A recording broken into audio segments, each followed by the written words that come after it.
નમસ્કાર મિત્રો, તારીખ છે 25 ઓગસ્ટ 2026 વાર છે આજે મંગળવાર। આજના વિડીયોની અંદર ડુંગળી બજાર વિશે સંપૂર્ણ ચર્ચા આ વિડીયોની અંદર કરવાના છીએ। તો પહેલાં દરેક મિત્રોને ખાસ નમ્ર વિનંતી કે ચેનલ ઉપર જે મિત્રો નવા આવ્યા હોય તો ચેનલને ખાસ સબસ્ક્રાઈબ કરી દેજો અને વિડીયો પસંદ આવે તો વિડીયોને લાઇક કરી દેજો।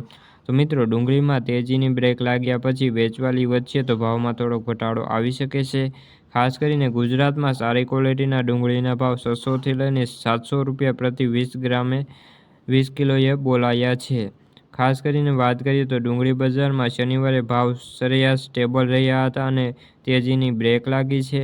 ડુંગળી બજારમાં ઊંચી ભાવના કારણે અત્યારે સ્ટોકથી થોડી વેચવાલી આવી છે। જો કે બહુ મોટી વેચવાલી નહીં આવે તો ભાવમાં હજુ પણ સપાટી પર ટકી રહે તેવી સંભાવનાઓ છે।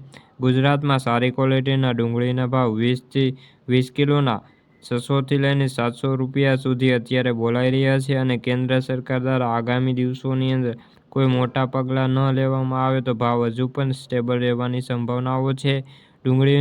ડુંગળીમાં ઊંચા ભાવના કારણે નિકાસના વેપારો પર થોડી બ્રેક લાગી છે। ખાસ કરીને બાંગ્લાદેશ જે વેપારો થતા હતા તે થોડી બ્રેક લાગી છે। જો ભાવમાં વધુ વધારો થશે તો સરકારી પગલાં આવે તેવી સંભાવનાઓ દેખાઈ રહી છે। ખાસ કરીને સરકારે સ્ટોક લિમિટ અથવા નિકાસ ઉપર પ્રતિબંધ કે નિયંત્રણ લાગુ થવાની સંભાવનાઓ રહેલી છે। તો મિત્રો, આ હતી ડુંગળીને લગતી આજની ચર્ચા। વિડીયો ગમે તો વિડીયોને લાઇક અને સબસ્ક્રાઈબ કરી દેજો।